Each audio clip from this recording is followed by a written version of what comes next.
heads of states and government, the Secretary General, distinguished delegates, ladies and gentlemen. Mr. President, on behalf of the government and people of the Federal Republic of Nigeria, I salute you as you preside over the 68th session of the United Nations General Assembly. I assure you of the full support and cooperation of the Nigerian delegation. Well, I appreciate very much the opportunity to meet once again with President Jonathan and his delegation. Obviously, Nigeria is one of the most powerful and fastest growing countries in the world. I think that's testified by the fact that President Jonathan's going to have the opportunity to ring the bell at the New York Stock Exchange. I think it signifies how important Nigeria is becoming. We have a very strong relationship between the United States and Nigeria.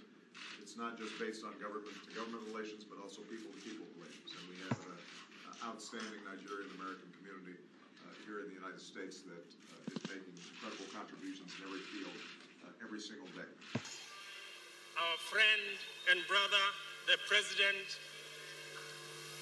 of Nigeria, Goodluck Ebele Jonathan. Your Excellency, sir, please. This is Africa.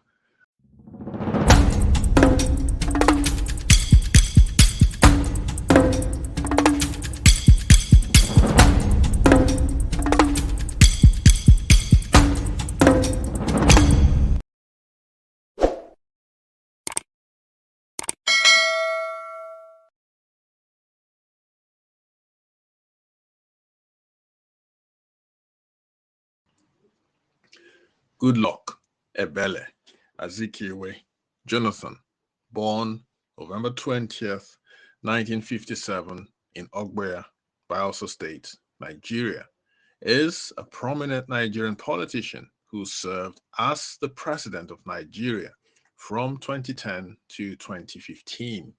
His journey from humble beginnings to the highest office in the land is a story of perseverance, political intrigue, and the complexities of governance in Africa's most populous nation.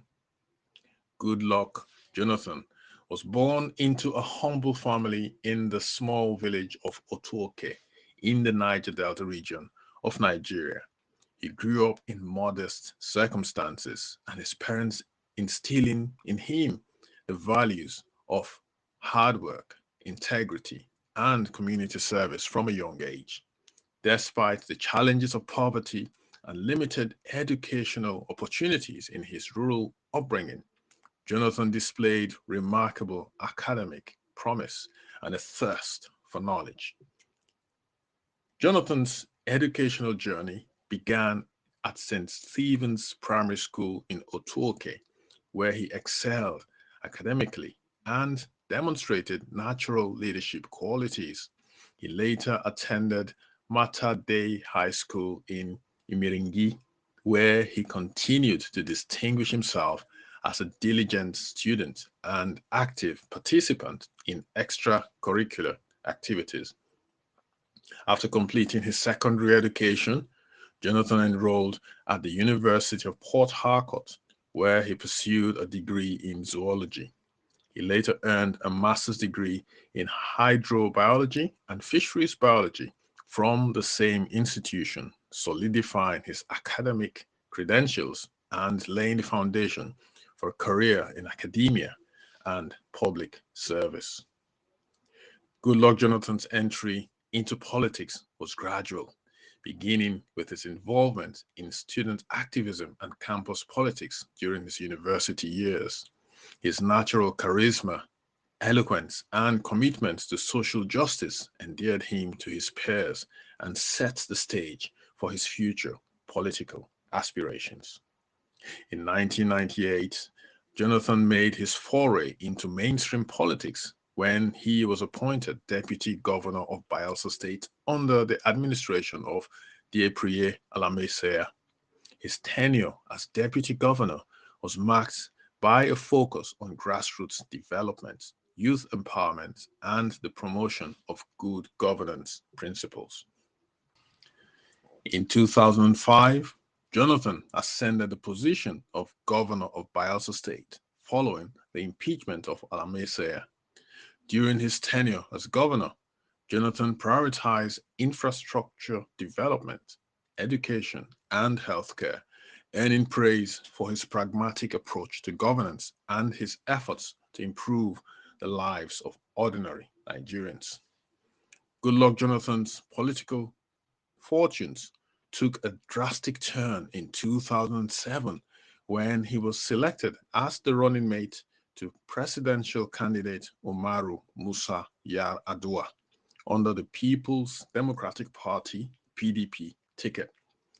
Following their victory in the controversial 2007 elections, Jonathan assumed office as Vice President of Nigeria, marking the beginning of his ascent to the highest echelons of power.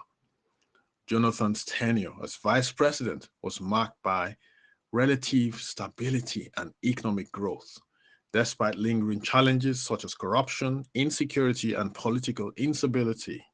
However, his leadership was put to the test following the illness and eventual death of President Yar'Adua in 2010, which thrust Jonathan into the spotlight as the acting president of Nigeria. In 2011, Goodluck Jonathan ran for president in his own right, winning a decisive victory in the presidential elections and securing a mandate to lead Nigeria for a full term. His presidency was characterized by a mixed record, with notable achievements in areas such as infrastructure development, economic reform, and electoral transparency, alongside persistent challenges such as insecurity, corruption, and ethnic tensions. Goodluck Jonathan's presidency was not without its share of controversies and challenges.